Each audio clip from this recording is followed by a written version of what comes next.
Boa tarde, nós somos estudantes da Escola do Estado, do 2º ano vespertinos. Estamos aqui com o professor Lázaro, que irá falar um pouco sobre o surgimento da história de governador Newton Bello. Como foi o surgimento do povoado Chapéu de Couro? Olá, boa tarde a todos os alunos do Estado, aos professores, à diretora. De forma geral, boa tarde a todos.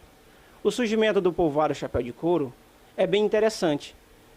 Eu gostaria de frisar uma informação que no ano agora, esse ano que estamos, em 2019, completa 60 anos que vieram os primeiros moradores.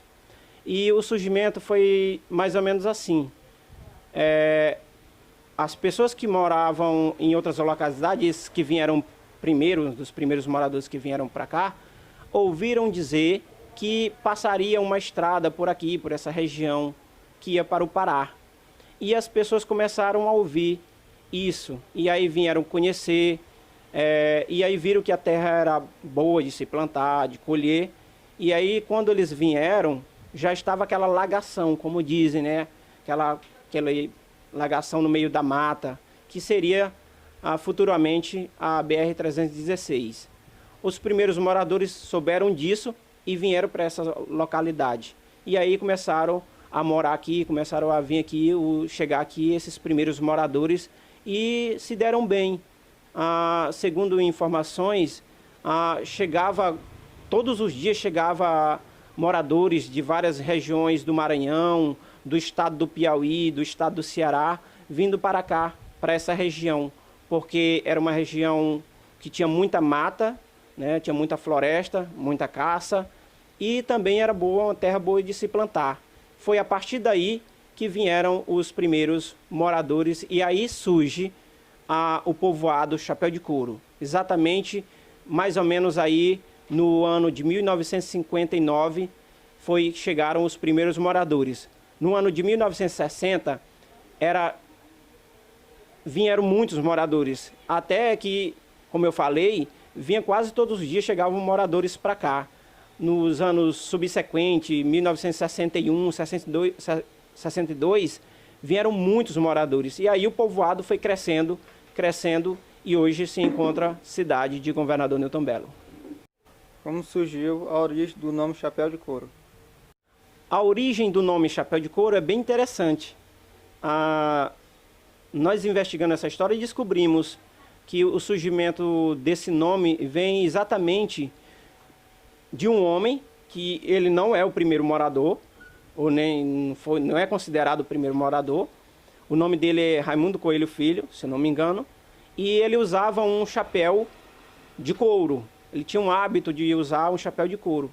E quando ele chegou, vindo do povoado Marajá, o Marajá já era povoado há muitos anos, isso mais ou menos nos anos 1960, mais ou menos esse ano que ele chega para cá, pensando em uma vida melhor também, assim como os primeiros moradores vieram para cá pensando numa vida melhor, né, para a sua família, para os seus filhos, ele vem para cá também com essa intenção. E ele coloca uma venda, um comérciozinho que antigamente chamava quitanda. E nesse comércio tinha alguns produtos. E as pessoas, quando ia comprar alguma coisa, basicamente tinha só o comércio dele, que era pequeno, dizia, vai comprar alguma coisa lá no Chapéu de Couro, ou no comércio do Chapéu de Couro. Então, tinha um outro hábito também, que era tido como profissão, que era tropeiro. Tropeiro era aquelas pessoas que trabalhavam com animais, burros, para carregar os arroz lá da roça para as suas casas. E aí os tropeiros gostavam de tomar uma pingazinha e diziam, vamos lá encostar lá no Chapéu de Couro. Alguém que ia viajando, vamos encostar lá no Chapéu de Couro. E com isso, foi se habituando no meio social das pessoas, chapéu de couro para ali, chapéu de couro para cá, e pegou-se o nome. É bem verdade que eu acredito que poucos sabem que tentaram colocar outros nomes, mas não foi possível, não foi aceito, né, pelo hábito social das pessoas, ficou mesmo só apenas Chapéu de Couro. Então esse nome Chapéu de Couro, a origem é do homem, né, de um homem que não é o primeiro morador, porque ele usava um chapéu de couro no seu dia a dia, em sua cabeça. Qual a primeira igreja do município? Sobre a primeira igreja, ainda tem-se uma dúvida, porque quando o pessoal os irmãos da igreja batista, da primeira igreja batista, chegaram aqui em 1960 e a congregação inicia em 1961, 62, segundo informações, já existia pessoas, irmãos da Assembleia de Deus, que moravam aqui e faziam seus cultos domésticos. Mas é bem verdade também que em 1960, na antiga igreja velha aqui da cidade, foi celebrado também, nesse ano de 1960, uma missa da Igreja Católica. Então, ainda no momento, não temos informações, não sei informações ainda precisas sobre qual foi a primeira igreja que exatamente chegou aqui, né? Será se foi a Igreja Católica ou foi os irmãos da Assembleia de Deus? Então, mas de fato, essas 3 igrejas foram as primeiras que chegaram no ano, melhor dizendo, de 1960. O município avançou ou regrediu? Sobre o desenvolvimento do município atualmente com relação antigamente, aí nas décadas de 60, 70, que foi o início dos primeiros moradores, eu acredito, investigando aí a história, eu acredito que nas décadas de 60 e 70 foi mais desenvolvido do que atualmente. Isso porque a economia se desenvolvia basicamente do arroz. E como a terra era muito fértil na nossa região e principalmente no nosso município, havia muitas plantações de roças, né, de arroz, e tudo se desenvolvia, a economia que era baseada no arroz.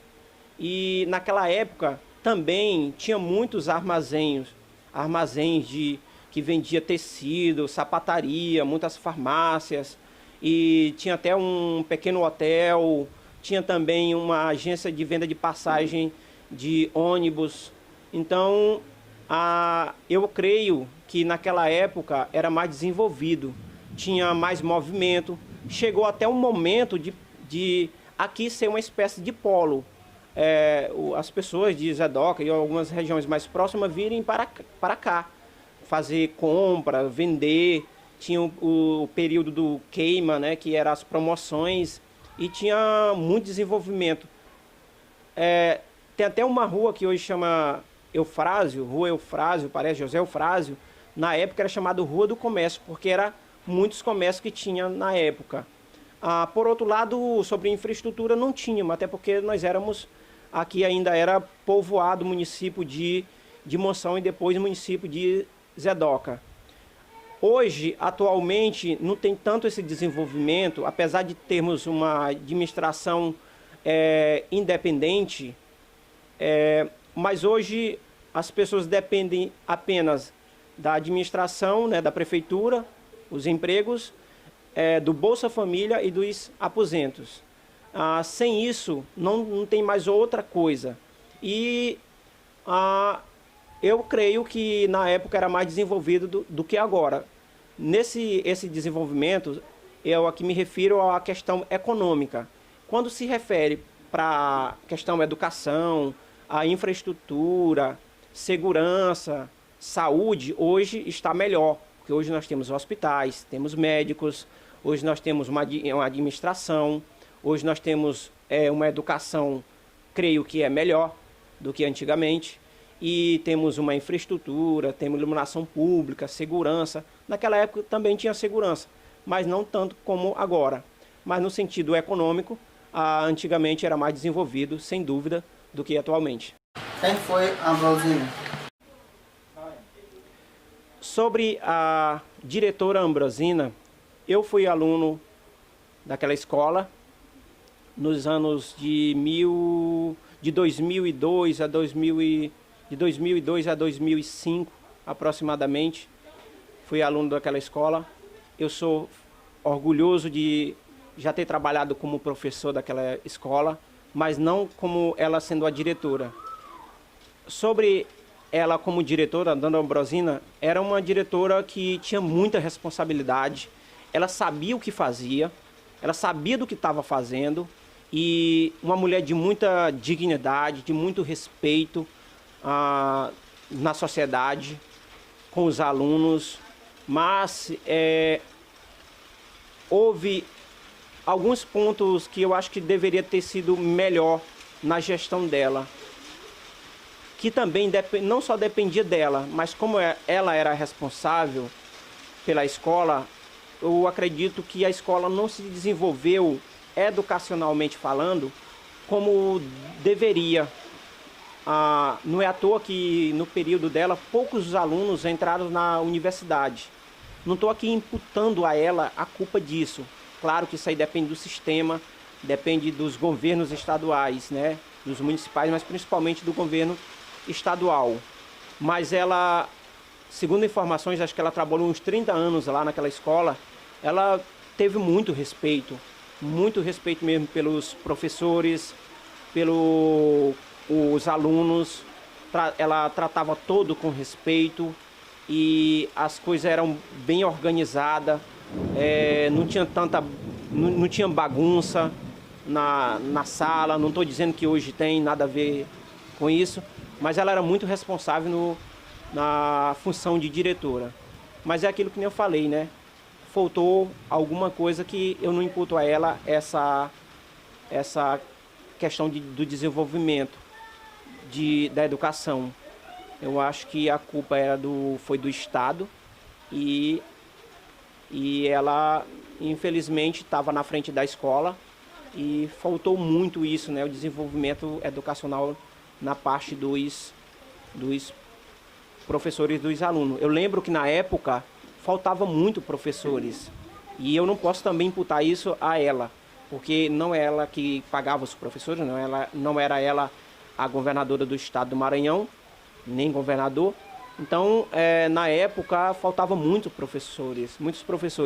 Eu estudava, às vezes quando eu estudava lá, às vezes ia 1, 2 professores, a gente devia ir embora, mas em relação a respeito, nota 10 para ela. Em relação à dignidade, capacidade, habilidade, nota 10 para a dona Ambrosina.